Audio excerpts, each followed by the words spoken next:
This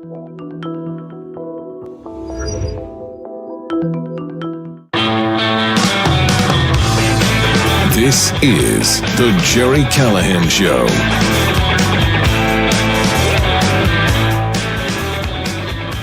You know, a lot of people, including me, were shocked yesterday when the FBI announced the arrest of multiple people in a sting, in a gambling operation, including NBA players, NBA star Terry Rozier, NBA coach Chauncey Billups. It is just a wild story, something right out of Goodfellas, right out of some movie, novel. Involving, rigged card games, point shaving, prop bet rigging. You know what the most shocking thing about this story was to me is that it wasn't shocking at all. There were so many people, as soon as the story broke online, so many people posting their old tweets, their old posts, who knew what was going on. It was a well-known fact in the gambling community, in the underworld. They knew what happened here. And it was more than 2 years ago that Terry Rozier faked an injury, left the game, and helped all his buddies win the prop bet that he would hit the under. There were lots of people who knew what Chauncey Billups was up to in working with the mob, working with 4 of the 5 mafia families out of New York to rig high-end card games. He was busted yesterday. He's done. Chauncey Billups is going to jail. So is Terry Rozier. They are going to do time, which is just wild when you think about it. But everyone involved, all the gamblers, all the bettors, all the mob guys, they knew what was going on, and they knew this day was coming. The NBA knew the day was coming. Brian Windhorst, the big guy from ESPN, said the NBA benched Terry Rozier after he faked the injury to help his friends win the prop bet. He was done for the rest of the year. He was faking the injury. He wasn't injured, but they benched him. So the NBA was all over this. The NBA knew what was going on. They knew Damon Jones was dirty. Damon Jones was releasing injury information to gamblers about his teammates, including one real prominent teammate, which we believe was LeBron James. So you had a player telling gamblers that LeBron James wasn't going to play that night, and they jumped all over it. So this was going on for the last couple of years, and Adam Silver, the NBA, knew it. They are in it up to their eyeballs, and nobody who's a gambler, nobody who tracks these things, nobody who watched Terry Rozier's performance in that game in March of 2023 is surprised at all. So out in plain sight, NBA players were rigging games for gamblers. This was, as I said yesterday, inevitable. This day was coming. They knew it. Adam Silver knew it. NBA coaches, players, media knew this day was coming.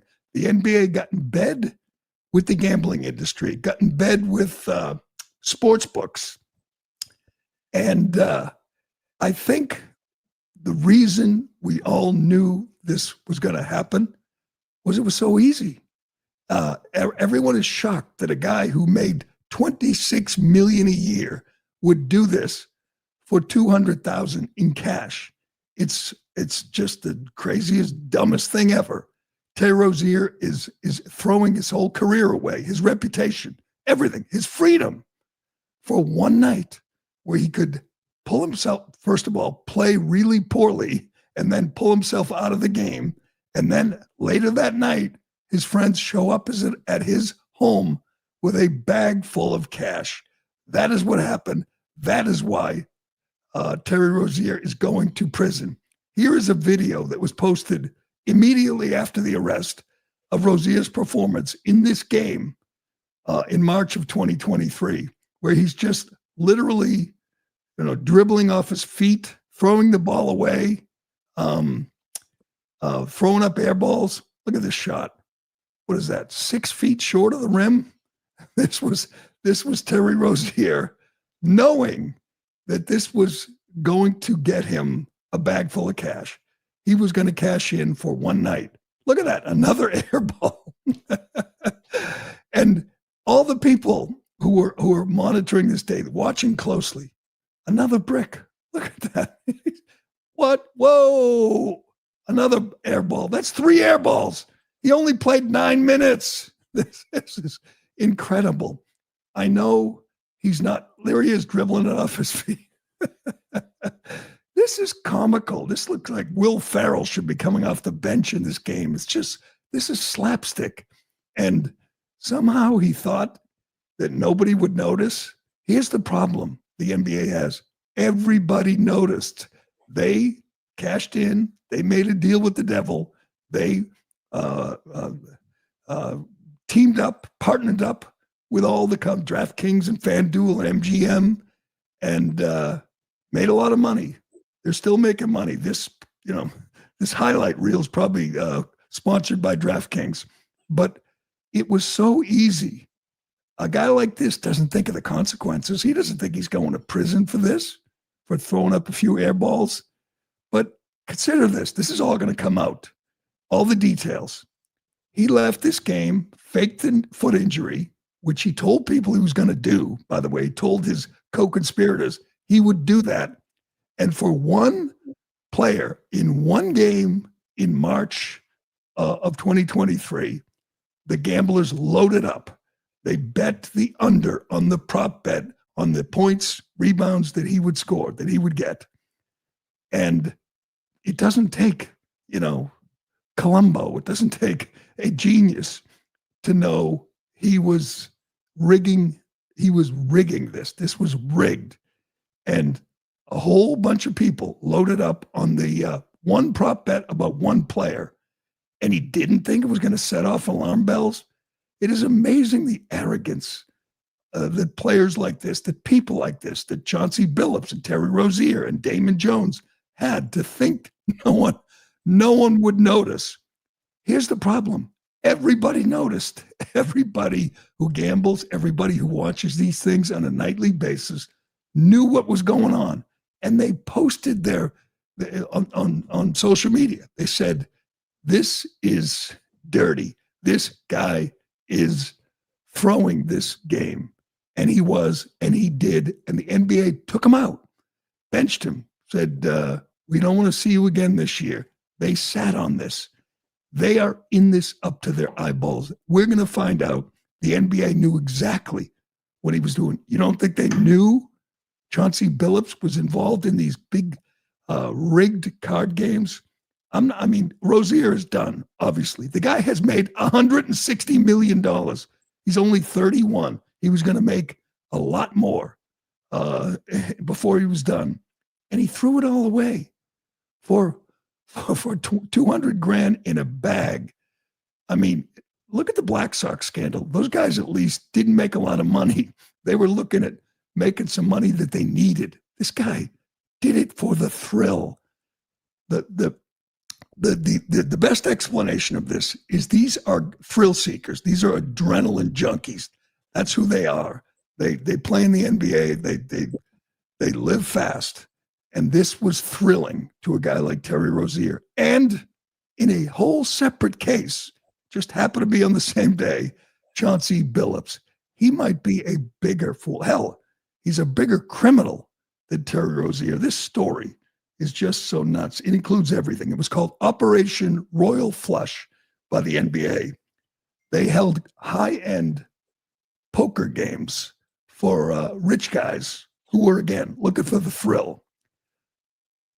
Chauncey Billups was called a face card. He was a celebrity, and that would lure in the whales to these games, which were taking place in New York, Long Island, Las Vegas.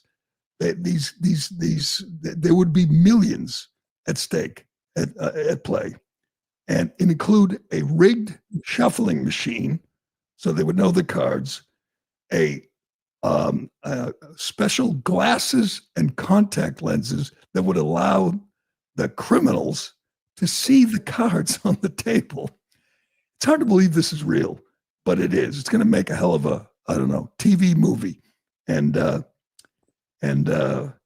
Chauncey Billups is going to be in the middle of it, and so are other NBA guys, other celebrities. We're going to get to those guys. They're involved here. One victim, one whale lost $2 million. The total was like $7 million that they made. Chauncey Billups made $50,000. Another guy who's made over $100 million, who was coaching an NBA team for $5 million a year, taking time out from his busy schedule to play rigged card games. I mean, again, obviously it's a crime. Obviously, he's facing serious federal charges. But let's be honest, he is going to be convicted of being a dumbass, of being just a complete fool. He's a Hall of Famer. He had no money troubles, I don't think. And he threw it all away to be part of this. You know why? Because it was exciting. Because it was a rush to sit down and know that he couldn't lose. In fact, they mentioned in this indictment, one of the problems was he won too much. He had to stop winning because it was drawing suspicion. If you're old enough, you remember at Boston College, the team in the late 70s, Rick Kuhn and others, they were in bed with Henry Hill, Goodfellas guy, to point shave. It was a massive scandal. Just a little college team in Boston. This is the NBA. This is an NBA Hall of Famer, an NBA All-Star. I'm not sure, like tonight, people are going to look at the NBA the same, at least for the foreseeable future. You're going to look at it and say, ooh, he dribbled off his foot. Could he be making sure his buddies cash in on their prop bets? A lot of people have talked about this. Charlie Baker, who I can't stand, but he's the NCAA commissioner. He has fought hard to stop prop bets on college games. This is why. This is the easiest way to rig a game, an easiest way to cash in. Just say, the over-under is 12 points. Terry Rozier didn't even want to take a chance. He was playing poorly. We just showed you the highlights. He knew it was easier to say, my foot hurts. I got to come out of the game. Boom. All his buddies cash in. It is just incredibly just ignorant, stupid, short-sighted. How do you think you're going to get away with this when some schmuck who's just sitting in front of his TV, making his little prop bets on his phone, is saying, I think I'm going to bet the under because I know this guy is dirty. Lots and lots of people knew he was dirty. It took 2 years, more than 2 years, for him to be taken into custody, which was inevitable. But what do you say? I mean, what is your defense? This is going to be an easy case. He's going to jail, and the NBA has a real problem on their hands. I'm watching last night. I think it was the Thursday night game on Amazon. Terrible game, and every break there's a break. Blake Griffin, former NBA star, is showing how easy it is to sit on his couch with his phone and make prop bets. The NBA's made that deal. The NBA agreed to do those ads. An NBA star on his couch with his phone making prop bets. Gee, what could go wrong? They made it whatever it was. How many years ago? They just flipped, said, you know what? We're going to associate ourselves with the gambling industry. We're going to do this because there's a lot of money at stake. And gambling companies are not unlike pharmaceutical companies who advertise on cable news, not to sell their products. Hell, most people don't even know what the hell the product is. They don't even know what Skyrizi is. But there was too much money. And the pharmaceutical companies did it not to sell their product, but to make sure cable news wouldn't attack them. That's what they did. It was hush money. We're going to give you millions. And when we have a vaccine that doesn't work, you're not going to be able to criticize us because there's too much money at stake. Hell, cable news, would fall apart without pharmaceutical money. CNN, everything they do, sponsored by Pfizer. Well, the NBA made a similar deal. You're not going to hear a lot of NBA officials criticizing the gambling industry because they need it. They have made the deal and now they're going to live with it. And everybody is going to look at the NBA much differently than they did, not long ago. All right, let's get to Stephen A. because invariably, we said this yesterday, they're going to talk about it all day on ESPN. They have to.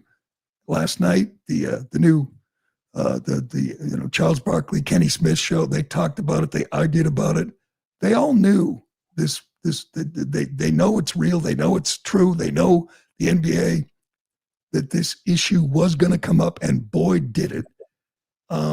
Stephen A. is just, I don't know. I'm sick of it. He's playing a role. He's not real. This is not what he really thinks. But if you want to come up with, I don't know, a kind of a incendiary take on this, which is his job, come up with a hot take, you have to bring Trump in, right? It has to involve Trump. It involves Kash Patel, the FBI, Pam Bondi. It must be Trump. He didn't think this through. He just saw the story. He just said, you know what? Trump did it. It's just so dumb, even by his standards. Again, Stephen A. is trying to carve a path here. He's trying to be a prominent pundit, spokesman for whatever, for the he might even run for president, which is comical. The guy's never even run a business. This guy's done nothing, never held an office. He just talks. That's all. Just talks, just yaps. He decided that this scandal, which is clearly has merit. Clearly, I think Rozier's guilty. I think I think they're going to jail. He says it's Trump coming after the NBA because the NBA has criticized Trump. And he says Trump is just getting started. He's going to continue to go after his critics with things like, so did they make it up, Stephen A? It's just like the people defending Letitia James or James Comey. They never want to talk about the merits of the case. What do you think of the merits of the case, Stephen A? Did Rozier do it? Doesn't matter. It's Trump. Listen to this. How many times, for one incident after another, have I said Trump is coming? He's coming. I'm going to say it on national television again. Bad Bunny is performing at the Super Bowl, and all of a sudden you hearing ICE is going to be there, looking to engage in mass deportations. The Super Bowl, disrupting things. Big night for the NBA. Wembanyama put on a show. That has now been smeared because we're talking about this story, okay? Remember, Trump has a long, long history connected to the world of sports because he had those casinos. Where do you think folks were coming half the time? I'm not talking about individuals. I'm talking about the culture. When people want to go to a casino, when people want to gamble, when people want to party or whatever the case may be, this was his kind of connection to that. Why am I glad you're here, Monica? Because don't be surprised if the WNBA is next on his list. Mm-hmm. Because when you've got all of these protests that have been going out there and people that have been protesting against him and what have you, this man is coming. He's coming.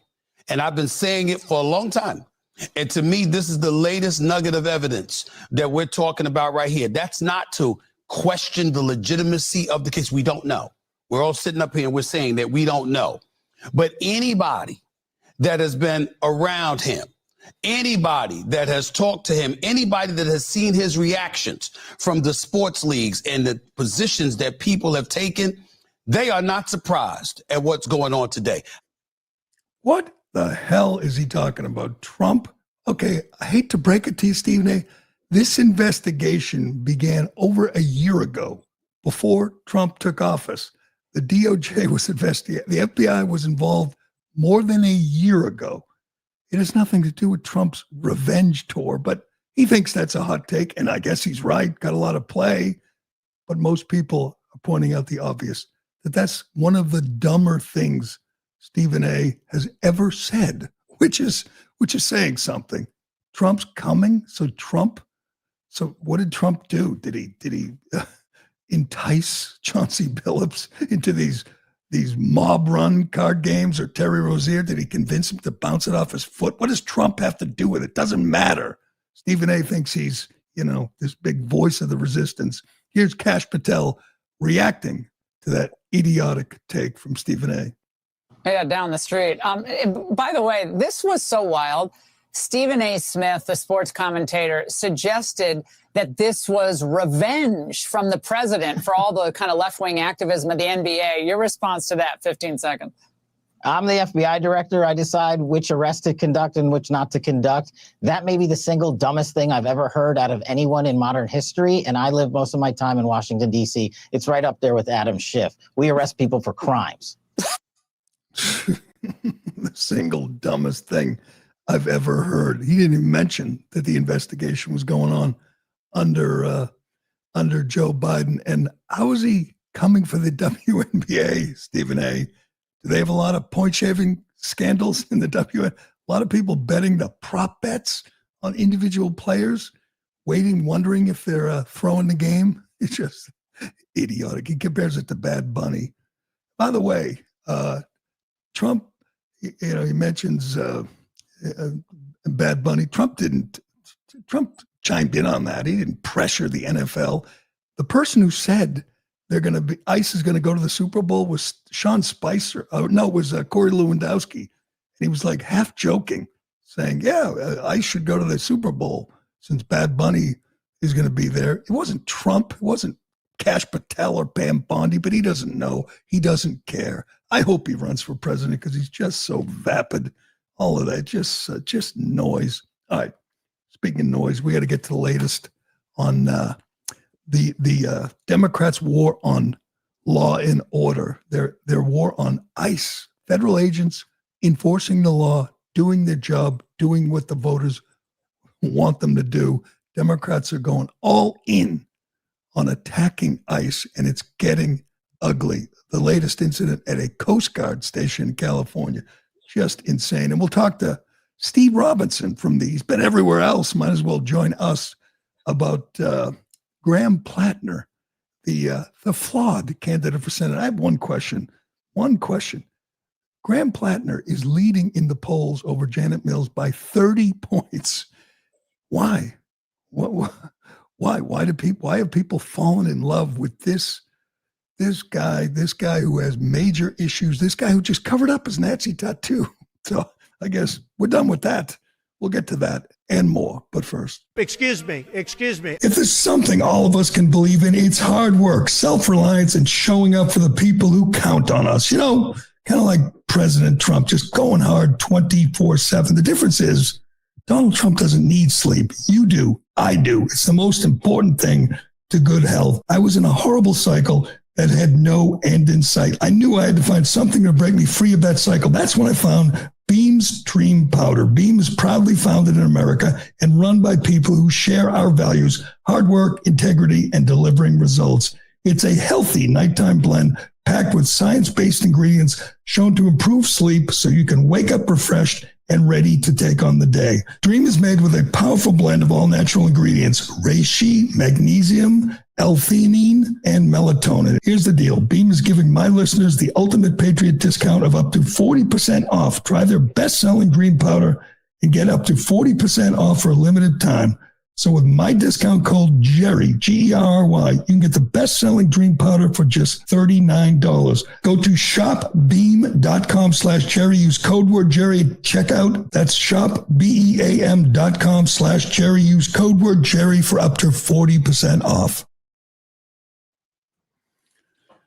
All right, if you haven't been paying attention, we got a big political scandal in Maine. Their great bearded hope.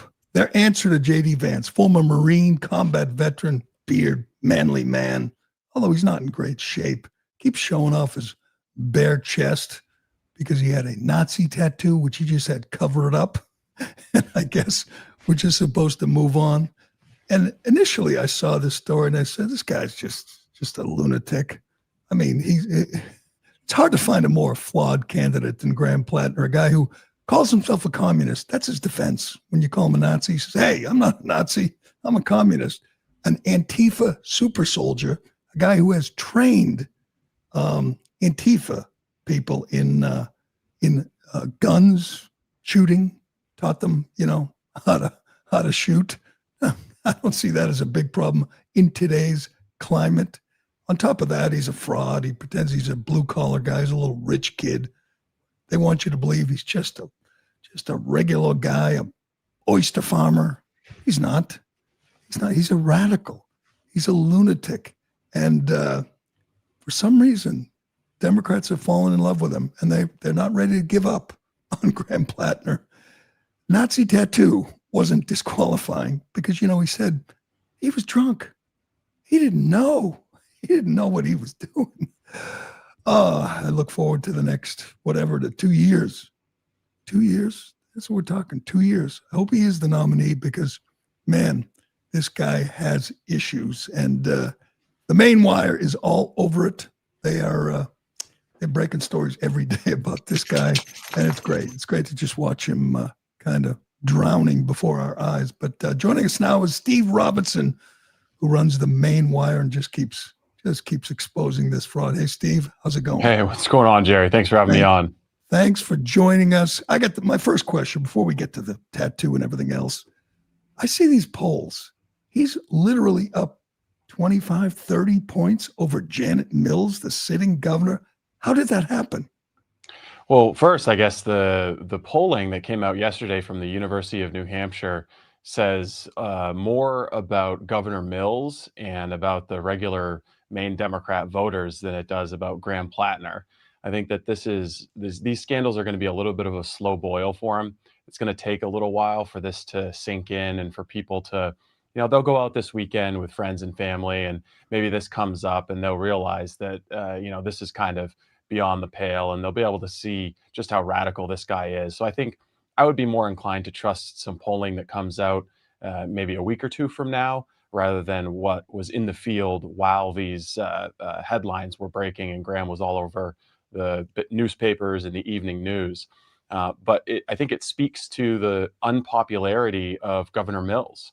Right. She served, she's termed out now, but she was reelected in 2022 by a fairly large margin. She had a fairly high approval rating until very recently. And she's really done everything progressives have asked her for. She, came in saying that she wasn't going to change abortion laws, and then passed the most extreme late-term abortion law on the planet. She's given progressives on the far left every single policy they could possibly imagine. So it's really unusual that she would have such a low approval rating and fall so quickly to Graham, even in this flash poll. And I think it's just an indication that the kind of malevolence and corruption that emanates from the Mills administration is now just hard to ignore, even for Democratic voters. But also the wine moms on the coast who represent the core constituency of the Democratic Party in Maine, they're radicalized. They've convinced themselves that a guy with a Nazi tattoo who's training Antifa super soldiers in sand pits in Aroostook County and York County is somehow a better candidate than Susan Collins. I mean, Susan Collins, more than anybody, represents moderation and compromise. She hasn't been, a firebrand when it comes to these social issues that they care about. She's the voice of moderation, really. But the Democrats are so radicalized that they just don't care. I'm waiting for, maybe it'll be, Joan Pinocchio in the Boston Globe to write who cares if Graham Plattner had a Nazi tattoo? Susan Collins is a literal Nazi. I mean, that hot take is coming. We've heard that. There was one left-wing pundit said he doesn't care. She doesn't care about a regrettable tattoo because at least he doesn't deny genocide in Gaza. And I'm thinking, wait, you're picking the guy with the Nazi tattoo because you're against genocide? And to be clear, this wasn't just any random symbol that was appropriated by the Nazis. This was a symbol used by the guards who administered the concentration camps. And also, this is probably the most popular Nazi symbol in American culture. It was a symbol that was shown in Schindler's List. It was the symbol that was on the Nazi uniforms in Inglorious Bastards. It was the symbol that was on uniforms in Monty Python sketches. So if there's one single symbol that's associated with the Nazi party and the contemporary imagination, it's this Totenkopf tattoo that he had. And there's also, for me, I understand a drunk Marine going into a Croatian tattoo parlor and picking a scary skull, and then later learning that it's not the tattoo that he wants. Totally understand that, but he kept it for 17 years. Lasering off tattoos has never been cheaper. It's like, when he got it, it was probably $1,000 or $2,000 to laser off a tattoo. But now there are places all over Maine where for $500 you could get that tattoo removed very easily. But for 17 years, he woke up every morning and saw his little Schindler's List tattoo and decided, I think I'll keep it because it's badass. And there's also a report from an anonymous source in the Jewish Insider that says that he used to brag about it when he was drinking at Tune In Bar in Washington, D.C. He would refer to it as his Totenkopf, meaning he knew exactly what it was. Plus, he's a guy who brags about his immense knowledge of history. He pretends to be a history buff on Reddit. And so there's no conceivable world where he doesn't know exactly what that tattoo is, exactly what it says, and made deliberate decisions to avoid having it lasered off until all of a sudden it becomes a political liability and he gets like a little wolf doggy tattooed on it by some lesbian tattoo artist in Wells, Maine. And he takes his shirt off for anybody who wants to see it, which is pretty disgusting. But you and his former campaign manager said that he knew exactly what he was doing. To me, every day, mostly from you and your guys, I learned something new about Graham Plattner, and I say, he's done. That's disqualifying. And here we sit today with a poll where he's up 30 points. And I keep wondering, I know you know better than anyone just how corrupt Maine is at this point. You pointed out yesterday, said the national media doesn't understand just how corrupt the system, the Democrats are in this state. Are we ever going to get to the point where they say, he's not a good candidate, this is disqualifying, we're done, and they move on? What next? What other shoe could drop? Maybe there's a sexual assault allegation that Democrats are getting ready to explain away. I don't know, but I would say don't discount Governor Mills in this race. She's very tough. She's been around a long time, and she controls the machinery of government. So if you don't think that the Mills team is right now going over Graham Plattner's tax returns to see if there's any discrepancies, you're kidding yourselves. The full weight of Maine state government is now being brought to bear to give Janet Mills an advantage in this race. And I'm sure the national government, too, with Chuck Schumer's connections. I think that there's still very much a race. I would still lean 51% Governor Mills. There's a lot of ball game left to play, I would say. But in terms of the rank and file Democrats, I think that they are so warped with Trump derangement syndrome, and they've convinced themselves that Senator Collins is just joined at the hip with President Trump, that they're never going to be able to drop a Democratic candidate. There's really nothing that Graham Plattner could do. I mean, look at the Jay Jones text messages. I mean, the guy's literally sincerely saying that he wishes the death of children, and Democrats in Virginia still aren't backing away from him. And you're seeing a similar dynamic play out with Graham Plattner. And with what we found in our reporting and a story we broke yesterday is that Plattner, in his Reddit comments, said that he was a member of the Socialist Rifle Association. He said in numerous posts that he provided training, range time, lended his military expertise to the Socialist Rifle Association, which is a group that supposedly they claim to have 10,000 members across the country, and they do firearms training. They do trauma wound care sessions. They do mutual support networks. And you know what? Hey, good for them if they want to learn how to use firearms. This is a free country. I support the Second Amendment. Great if they want to go out and learn how to be safe around firearms. But we also have to recognize that the Socialist Rifle Association is, a sister organization of Antifa. and they're the exact same organization that are being investigated out in Utah right now for potential ties to the Charlie Kirk assassination. It's the same kind of hodgepodge of left-wing Antifa-adjacent groups that are out there learning combat skills and shooting. So maybe you at least want to be on guard for this kind of activity.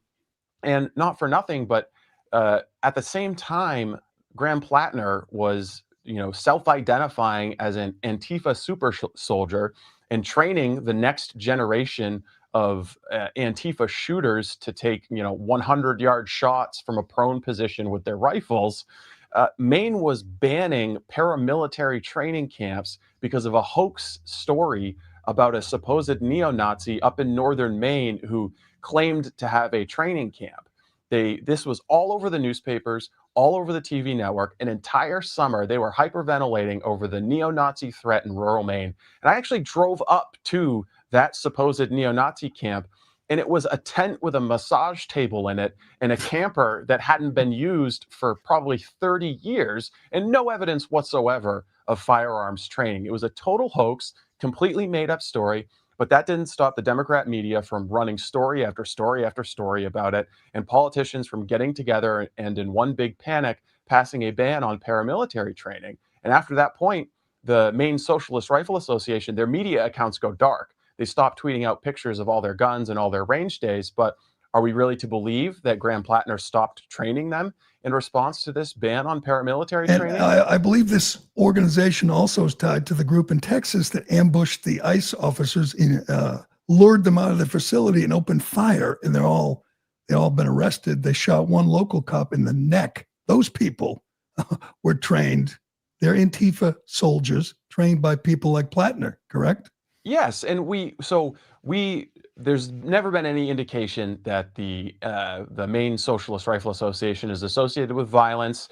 They've certainly advocated it, killing fascists. You can't kill fascism, but you can shoot fascists, talking about fighting. Even Graham Plattner in his Reddit comments has this very kind of like tough guy machismo, like we're going to fight the fascists. I don't trust the fascists. Right. So, I mean, all of their rhetoric suggests that they are training to shoot Republicans. They don't really mean like actual fascists. For these guys, fascist is somebody to the right of Bernie Sanders. So they're out there training to shoot Republicans, to be clear. But there's no evidence that they've actually engaged in any kind of direct action, any violence, or done anything illegal, even in light of this paramilitary training law. It's just, based on their behavior for, 5 years, they've been going out and doing this firearms training with Graham Plattner as their very experienced instructor. So do we think that they just suddenly stopped doing this because the state legislature passed a ban on paramilitary training? I don't know. What I do know, though, is that if pictures emerged of, me or you doing firearms training with a group of right-wing volunteers, right, and something like this was happening, it would be national news. CNN would be talking about it. MSNBC would talking about it. Bangor Daily News, Portland Press Herald, be the front page of every single outlet. And the Attorney General of Maine would be launching an inquiry. The full weight of state and federal government would be coming down to investigate the right-wing paramilitary groups, especially if there was a candidate like Graham Plattner, who the establishment wanted to knock out of the race. So there's a clear double standard here. And I think that the big picture, the big service that Graham Plattner does for America right now is to highlight that the left-wing morality code is meant for you and me. It's meant for conservatives. It's meant for normal Americans. It's not meant for lefties to live up to. It's not like biblical morality where you seek to live according to those principles yourself. No, left-wing morality is meant as a cudgel to use against your political enemies. It's meant to expand left-wing power. Because if any Republican in this state was found to have a Nazi tattoo, they would be drummed out of polite society. But those rules don't apply to Graham Plattner because he might be politically useful to Maine Democrats. Hey, Pete Hegseth has a cross, a Christian cross, and he was called a Nazi. The double standard is just breathtaking. And you point out Jay Jones, not a single Democrat, not a single prominent Democrat has denounced him or told him to withdraw. Same thing with Plattner. I mean, Bernie Sanders came out yesterday and said, he went through a dark period in his life. Lots of us go through dark periods. That is true, Bernie. And most of us, when we go through dark periods, don't get Nazi tattoos and train Antifa soldiers in the woods. The attacks on Plattner are fascinating because they're coming from Democrats, they're coming from Schumer. He made an appearance in Ogunquit, which is, for those who don't know, the gayest community in Maine. And just before he appears, we find out that he was making homophobic comments, using the F slur on Reddit. Who's doing that? Is that Mills? Is that Schumer? Is that someone, one of the other candidates? Who is trying to stop Plattner at this point? Well, it's definitely coming from Chuck Schumer. I don't think that Governor Mills has talented enough staff to do something like this. She's really, I mean, her campaign launch was bumbling, and in part because of the people she surrounded herself with. So I think that the heavy lifting is being done by Chuck Schumer and his political associates. But all of this comes from the Reddit archive. He attempted to delete his Reddit account, but there's a service that can be used to archive or undelete Reddit comments. And so there was an 800-page document that was pulled based on his old Reddit comments, where he says things that are so specific that there's no possible way it could be anybody else. He talks about his oyster farm, talks about being a Marine, talks about being a member of the Maine Socialist Rifle Association and putting on trainings. And this 800-page document was given to CNN just days after Janet Mills announced. So I think it's reasonable to infer that this is something that Chuck Schumer and Janet Mills are doing. But now this file has spread far and wide enough that, like, I have it.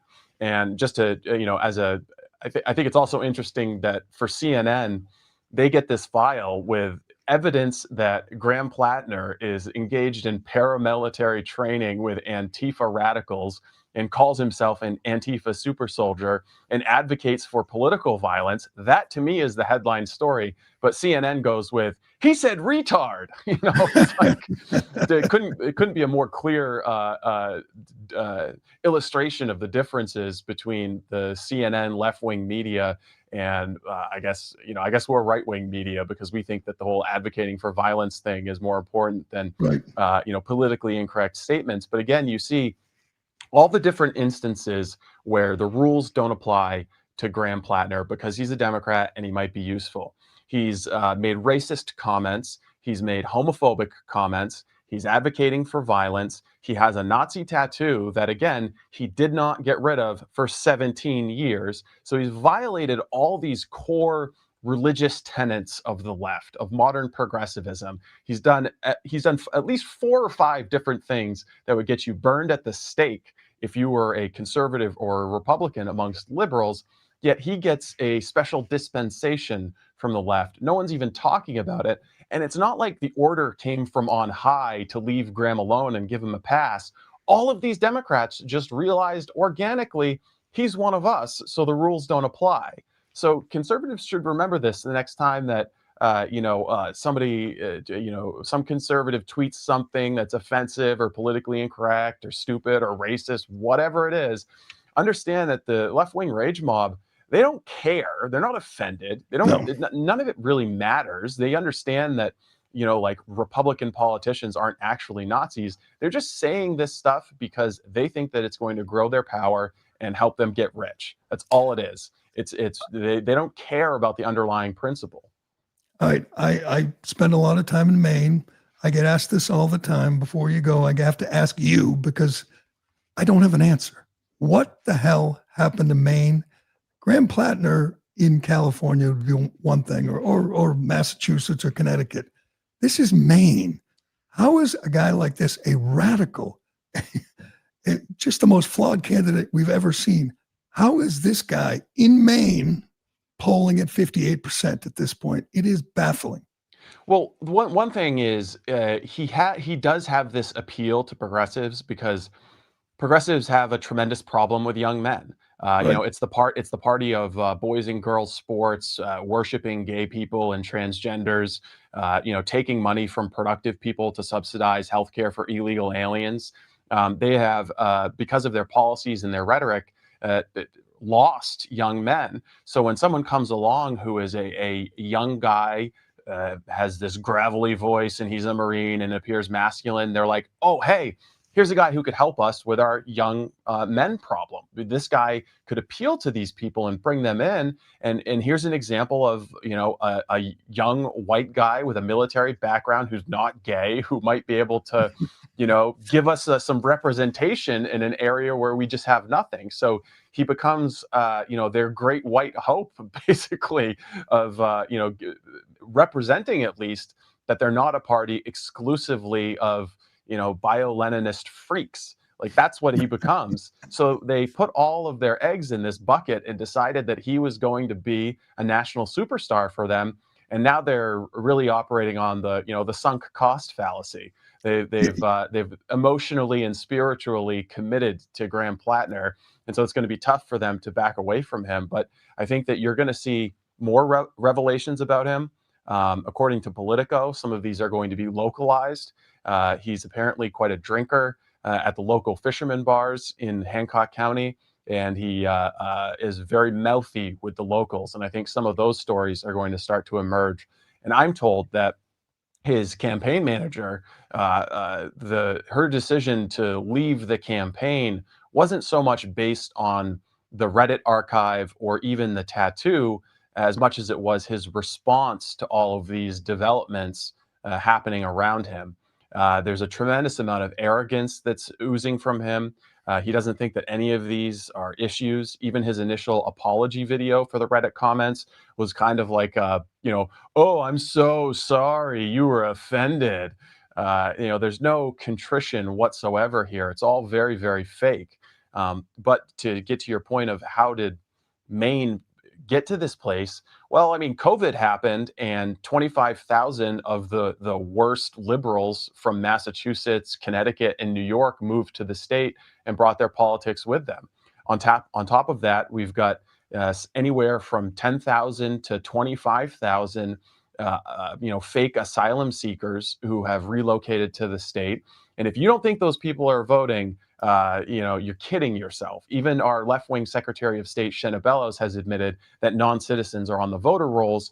And as we've reported, there was a deliberate campaign by the Mills administration to use COVID-19 money to pay migrant services agencies, migrant NGOs, to go out into these migrant communities and sign people up for welfare. And when you sign someone up for welfare, federal law requires that you help them register to vote as well. So there was a deliberate taxpayer-funded campaign using federal COVID-19 dollars to register migrants to vote here in the state of Maine. And the Secretary of State is admitting that non-citizens are on the voter rolls, even as she refuses to turn over the voter rolls to the Trump Justice Department.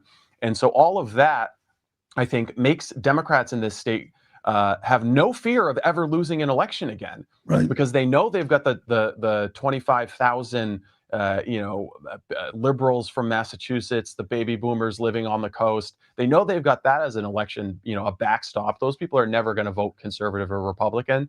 And then in the Lewiston-Auburn area, they've got another 10,000 migrant voters that they're playing with on the margins. So if you have that kind of a guarantee, I mean, they're like, it's like a Chauncey Billups poker game. They know it's fixed. So, why do you have to worry about bad political press when you know that the game is rigged? Do you think there's a chance that Maine, we know what happened to Lewiston, becomes Minneapolis or Dearborn, Michigan? Are we going to hear the call to prayer? Are we going to see all the elected officials, Muslim immigrants? Is that going to happen to Maine? I think that process is underway, with the exception of the call to prayer. I mean, by and large, the Muslims in Maine, in my experience, are kind of like a lot of Catholics in Boston. They'll say that they're Muslim, but it's almost like they're a family identity more than it is a religion. They're kind of they're like cafeteria Muslims, where they'll scoot into mass for the big holidays, but they might also drink beer. So they don't seem to be really like I guess pious by the books Muslims like they are in Dearborn, Michigan, or out in Minneapolis. But I think that the bigger problem that the diaspora creates is in combination with a democratic machine, because the democratic machine realized, 15 or 20 years ago, that there's huge political advantages to keeping the Somali diaspora and the migrants generally non-integrated and separate from the rest of the population, because this allows you to create dozens of NGOs and then give taxpayer money to those NGOs, and those NGOs become Democratic activists and they kick money back to Democratic politicians. So the Democratic Party has no interest whatsoever in seeing all of the Somali migrants, refugees, asylum seekers integrate, learn English, and become, just regular old people in the community like any other, minority living in Maine. They don't want to see that happen. They want to keep the migrant communities isolated and dependent on Democratic gatekeepers at the NGOs and the few Somali Democrats who have been elected to the legislature, because there's a lot of money on the line and there's a lot of political power on the line. Like, just to give you an example of how this works, the Somali culture is very conservative, but they're the politicians that they have managed to elect, like Decca Dallak in South Portland or Mana Abdi in Lewiston, are going into the legislature and voting for late-term abortion, for transgender surgeries, for boys and girls sports, voting for things that they're Muslim inclined or Muslim base really doesn't like. They don't want the gender unicorn being taught in middle school and primary school, but they're voting for politicians who will support those things. Right. So that's how they want to keep that element, that I guess, cohort of the population in a bottle, and have their political force flow only through gatekeepers who are being paid by the Democratic Party, who are being paid by left-wing NGOs, because it's useful for the broader Democratic political machine.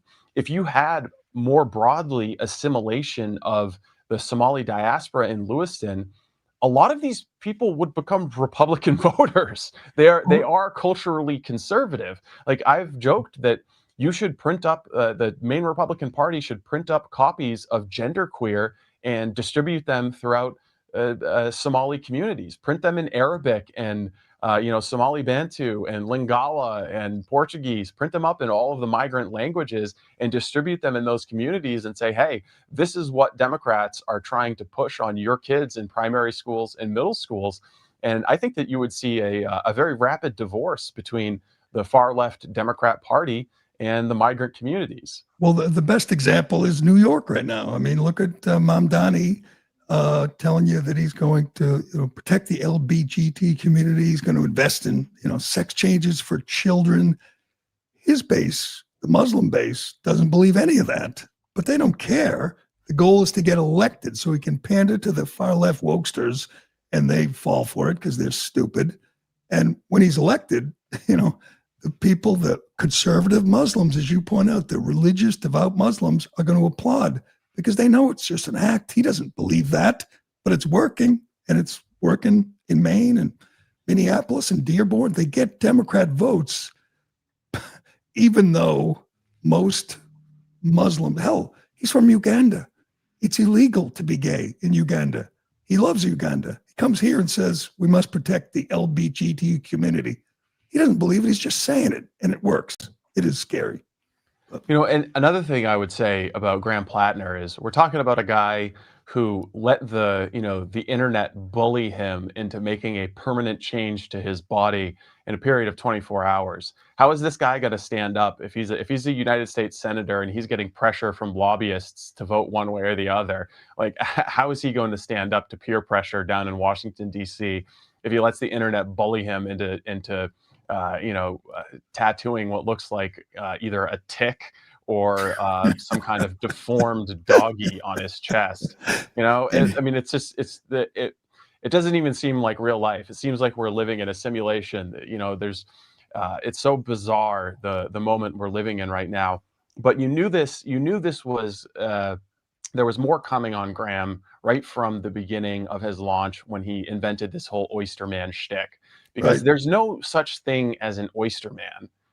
Like fishermen that I talked with, actual lobstermen I talked with, said they've never heard of someone describing themselves as an oyster man. He's the first person to describe themselves as an oyster man because it's not a thing. It doesn't exist. You can have a very, very large aquaculture business that's profitable around oysters. You can have a tourism business, maybe that's profitable around oysters, but no one is identifying as an oyster man in the same way you identify as a lobsterman. And when we started digging into it, we found out that his website for his oyster business was purchased last year, even though he says he owned the company since 2019. And the website was never even created until earlier this summer. So the entire shtick of oyster man, working class guy, was created as a political prop. There's no actual business. He's a rich kid who went to a private school, Hotchkiss, $75,000 a year. His grandfather designed, buildings with IM Pi. It was like a famous architect, and his dad was a well-known lawyer. So he's a silver spoon brat who decided to join the Marine Corps because, in his own words, he wanted to be a soldier. There was nothing about patriotism. There was nothing about wanting to defend the country or any of the other reasons that you hear from people about joining the military. He just wanted to be a soldier, and now he's turning his back on the military and talking very negatively about the American military generally, even though it wasn't too long ago that he was a private contractor in Afghanistan. So he was so disillusioned by the military that he served tours in the Marines, then served tours in the Army Guard, and then decided to become a Blackwater contractor in Afghanistan. So the things that he said about his life story, the things that he said in the Reddit comments, all don't comport with what he's now saying about his life. So in addition to all these offensive things and the Nazi tattoo, you also have just a series of lies that he's telling about all of these events. Like you said, you mentioned someone saying, oh, he was in a dark place. Well, that's not what his story is. His story is that he got drunk and in a period of 8 hours made a bad decision and didn't know what it was, and then later realized about it. He never said he was in a dark place and embraced Nazism, but that's the excuse now later that's coming out and that left-wing media are putting out there. He never said he was in a dark place. And by the way, Gerry, let me tell you if you think you could get away with this. He commented on Reddit, why don't black people tip? And it was a sincere question. He wanted to know, why generally, he said he worked as a bartender and just noticed like all the black people are bad tippers. And he wanted to know, he wanted to have an anonymous black person on the internet answer him, why don't black people tip? And that was one of the comments that CNN paid attention to. Then he goes out with the Barack Obama alums who are behind Pod Save America. And he says, that's the one question I don't regret. I'm still interested. I still want to know. Like, I still want to know why black people don't tip.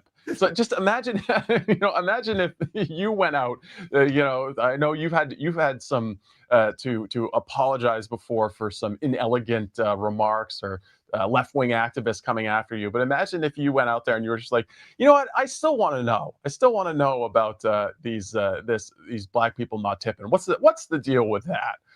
I don't think that there would be as much forgiveness and tolerance for anybody on the right doing something like that. But again, the left-wing rules are made for conservatives. They're not made for lefties and communists and socialists to live up to. They're made exclusively as a weapon to use against people who aren't fellow travelers and comrades. Well, I am looking forward to your next bombshell. I know you're all over this. I know there are a lot more skeletons in his closet. However, I will say this. It'll be better for business if he wins. I mean, this guy in the Senate, you wouldn't have a moment's rest. You would be all over this. He is such a loose cannon. He's such a fraud, such a lunatic. I think I'm kind of rooting for him, Steve. We're just waiting until he punches a reporter. That's what he's definitely a tinderbox. So we're going to try to give him as many opportunities as we can, putting some main wire reporters around him to ask him questions and see if we can get a violent outburst. I think he could handle him. He's out there showing off his dad bod, his beer belly. I don't think it would be a lot of trouble. But we're enjoying the unraveling of Graham Plattner. Thanks to you and the guys of the main wire. Keep it up, Robinson. It's great stuff. Thanks, Gerry. Thanks for joining us. Appreciate it, Steve. That is Steve Robinson from the Main Wire. Check it out at mainwire.com. It's unbelievable. I'll get into this another time, but the entire main media echo chamber is a bunch of left-wing Soros-funded people who are protecting Democrats. And then in comes the Main Wire, these rebels, these renegades, and just exposes people like Grant Plattner and so many others. They're doing an amazing job up there in Maine. But man, exposing this guy, Grant Plattner, is just glorious. And again, no Democrats. Bernie Sanders still endorsing him. Pod Save America guys were there to help with the damage control. They are hoping, praying that this guy, this great white hope, this bearded former Marine will be their J.D. Vance. And I just don't think it's going to work. You can't find more scandals, just more problems for a candidate 2 years away from the election. He's not going to make it. But I think I'm rooting for him because it's just so hilarious to watch. But all right, I got to get to a few more things. We'll take a quick break and we'll get to we have to get to the latest on Gavin Newsom giving CDLs to illegal aliens who can't read, can't speak English. People are dying. It's just a huge scandal. And for some reason, we just move on. Just forget those victims. Kill 3 people, this latest guy. Kill 3 innocent people. You know, it happens. People die every day. That's where we are as Democrats. That's where they are. They are giving licenses to illegal aliens who can't read, who drive drunk, in 18-wheelers, and Americans are dying. Excuse me. As the weather cools, I'm swapping in the pieces that actually get the job done. Warm, durable, and built to last. And Quince delivers every time with wardrobe staples that'll carry you through the season. Quince has the kind of fall staples you'll actually want to wear on repeat, like 100% Mongolian cashmere from just $60, classic fit denim, and real leather and wool outerwear that looks sharp and holds up and doesn't cost too much. That's important. I'll tell you what I love. I love my new suede trucker jacket. It's perfect for layering and just looks really casual and put together. It makes me dread the coming cold nights a little less. By partnering directly with ethical factories and top artisans, Quince cuts out the middleman to deliver premium quality at half the cost of similar brands. Layer up this fall with pieces that feel as good as they look. Go to quince.com/Jerry for free shipping on your order and 365-day returns. Now available in Canada too. That's Quince, QUINCE.com/Jerry. Free shipping and 365-day returns. Quince.com/Jerry. All right, we got to move. You know who Clarence Nelson is? Of course you don't. Clarence Nelson was a high school basketball coach, just a guy going about his life in Southern California, driving down the freeway. Clarence Nelson and his wife are dead. They were murdered by an illegal alien from India who didn't belong on the road, didn't belong in this country.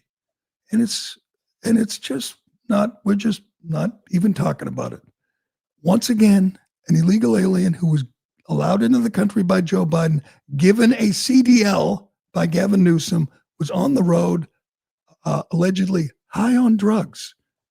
And he lost control of his 18-wheeler and killed 3 innocent Americans. This happened in LA. At the same time, the congressman, Robert Garcia from the next district, was in front of the world, in front of the mics, in front of the cameras, telling you the real problem is ICE. And we're going to track ICE, and we're going to pursue ICE, and we're going to stop ICE. ICE may have eventually gotten around to this guy Singh, the illegal alien, and gotten him out of the country. But no, Democrats protected him from ICE. He remained in the country behind the wheel of a tractor trailer, plowed into dozens of cars, hurt 6 or 7 people, put them in the hospital, and murdered 3 people.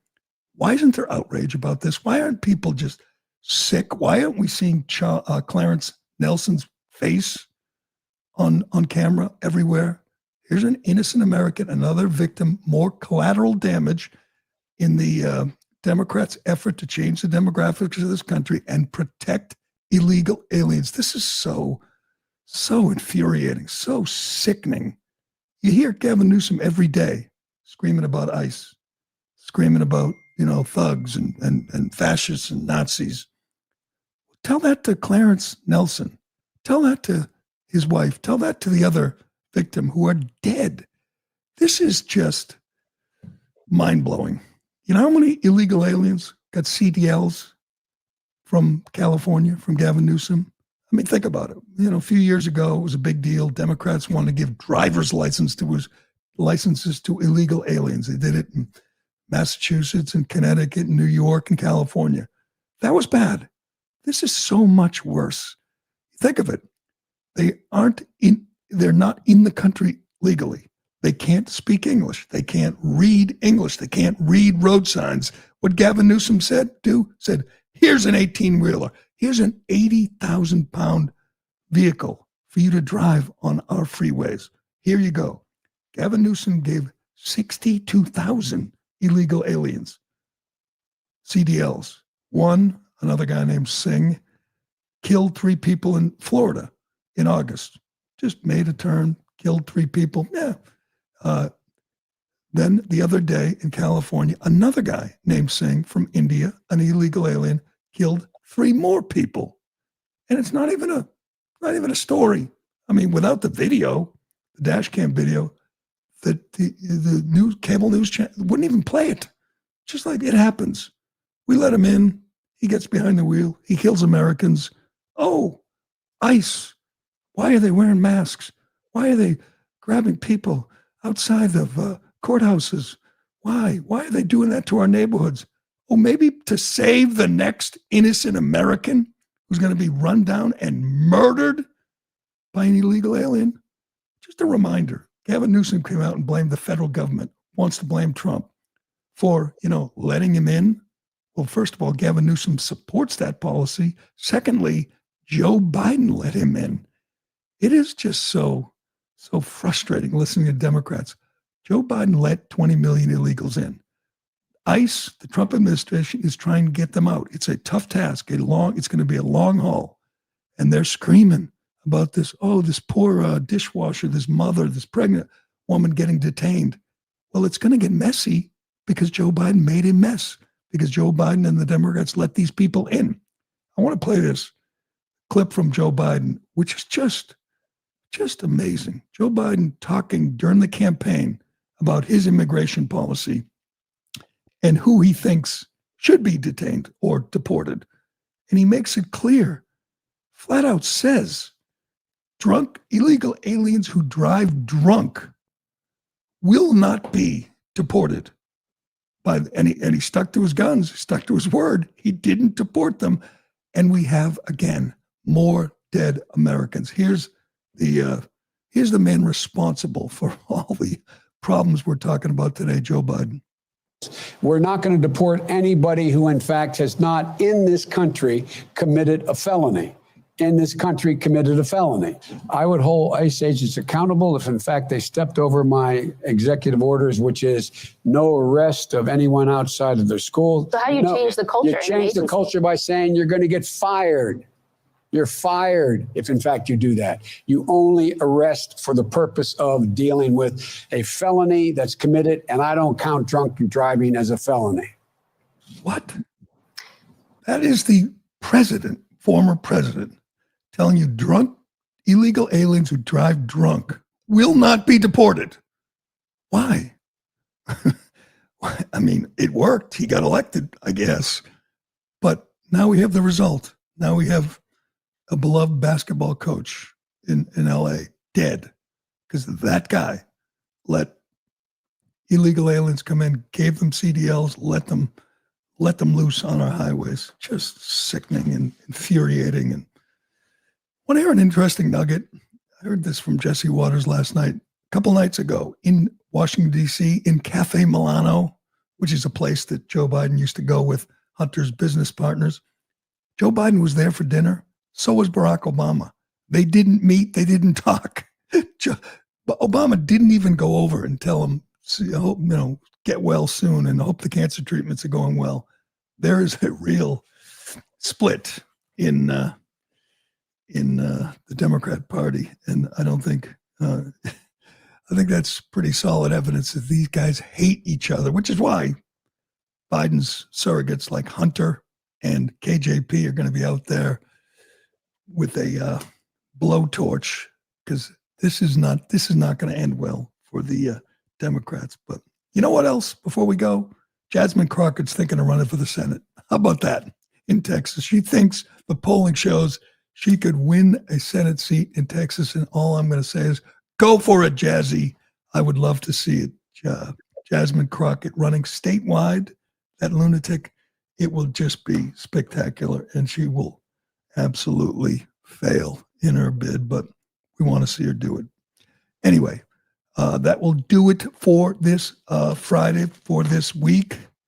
Thanks to Steve Robinson from the Main Wire for joining us. Thanks for watching and listening. I'm Gerry Callahan. This is The Callahan Show, and we will do it again Monday morning. Thank you. Thank you. Thank you. Thank you. Thank you. Oh, my God. Is she crazy? Thank you. Thank you. Wow. Thank you so very much. Thank you, everyone. Thank you, everyone. Thank you. Oh, too many thank yous.